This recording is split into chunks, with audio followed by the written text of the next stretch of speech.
Welcome to the Day in History for May 27th.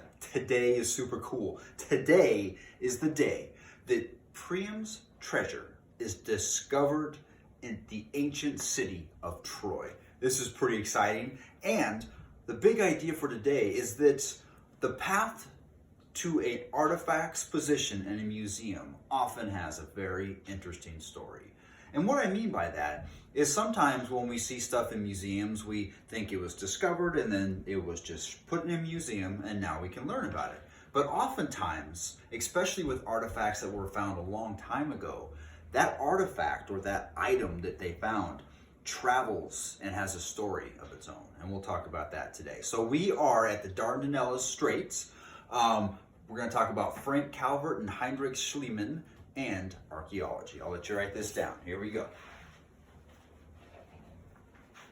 Now, today's location is actually really cool.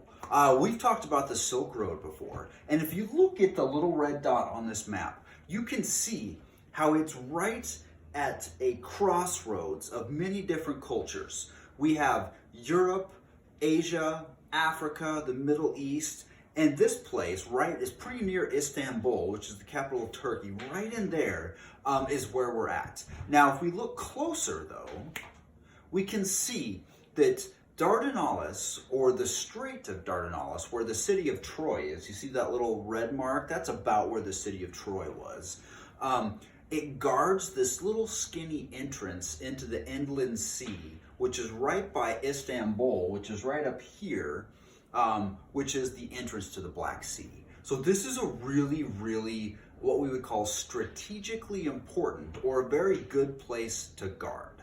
Now, let's talk about the city of Troy, though, because the city of Troy, well, this is what we think of when we think of the city of Troy, right? The wooden horse, Homer's Iliad, some of these ancient stories. Now, the city of Troy dates back, we're going to say 1700 BCE, 2000 BCE, up to about 1250 BCE. Now, with ancient cities and cultures like this, the time frames vary quite a bit.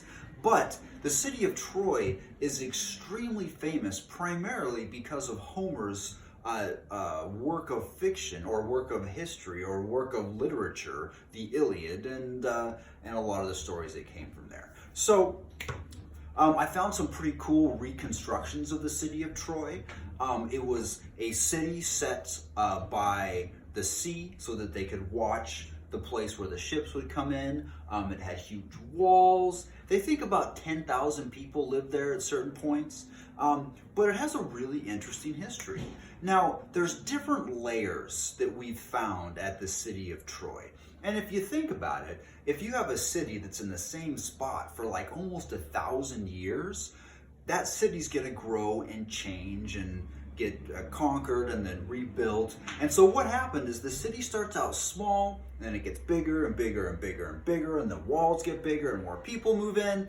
And so what happens is you actually end up with many different layers of artifacts and layers of history. Pretty cool. Now, the city of Troy is made most famous primarily because of some of these characters. Now, tell me if you've heard these characters before.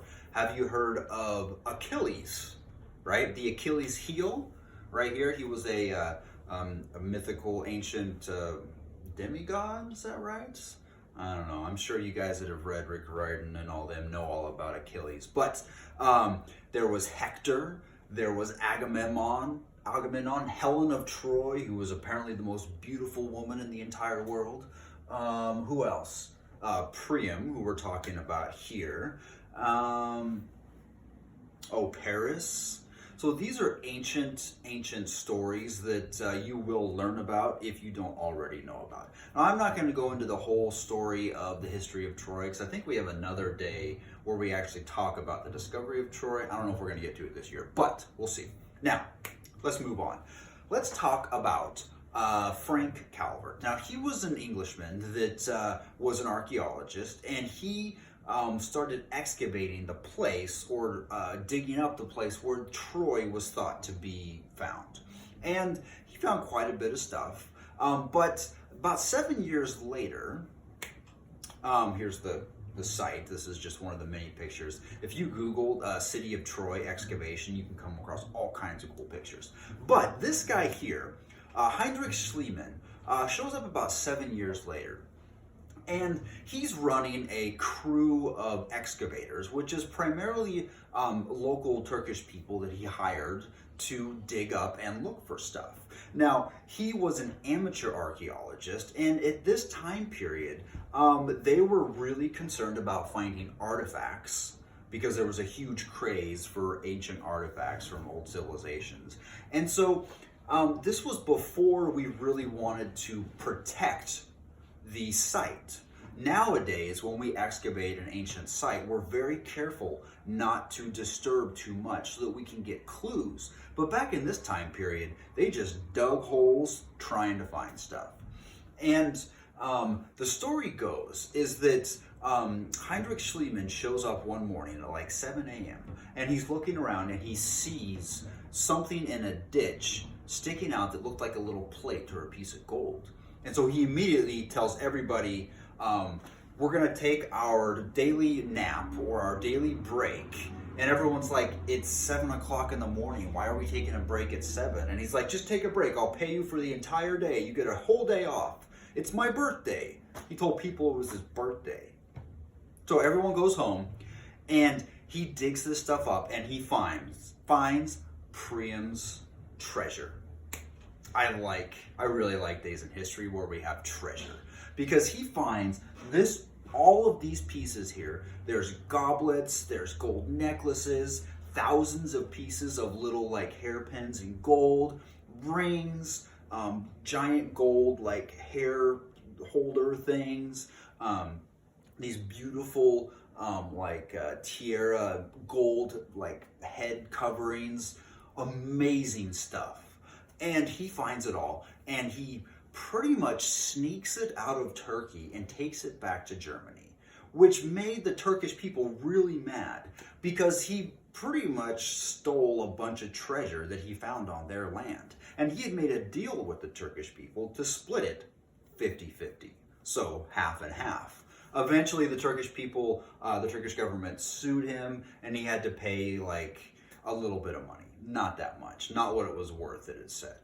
Now, some of the pieces he found, like this necklace, which has hundreds and hundreds of gold beads, is just absolutely amazing. Could you imagine finding this in the ground? Oh my gosh. Now, his wife, he actually dressed his wife up in all of this gold and stuff that he found. This is a pretty iconic picture of her wearing this fancy jewelry. The two pieces on her neck right here, you see the two little ones? Those are actually earrings. So, Now, Mr. Coughlin, why would you put a picture of World War II? We're talking about buried treasure. We don't want to talk about World War II. Well, we have to. Because remember, the big idea is that the path that artifacts takes to the museum is often kind of strange. Well, what happened during World War II was that Hitler knew that Berlin was going to get bombed. And so he decided to take the artifacts and the museum pieces and the artwork and hide it so it wouldn't get blown up. Now, most of it was put in these salt mines, these underground areas, and they bagged up the artifacts, they put a label on them and kept them safe.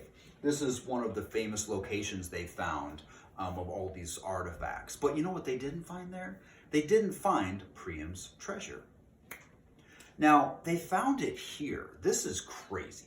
This is a giant concrete super bunker in Berlin that was built inside of one of the zoos. And if you look on top, it's got giant anti-aircraft guns to shoot down bombers. And bombs even landed on, I think they landed on this thing and didn't even hurt it. This was like an indestructible bunker. Well, apparently, Priam's treasure was brought here.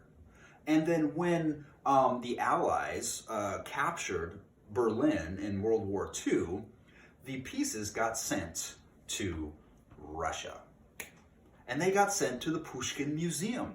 And they didn't actually show up until like 1996. So from the end of World War II to 1996, people thought this treasure was missing.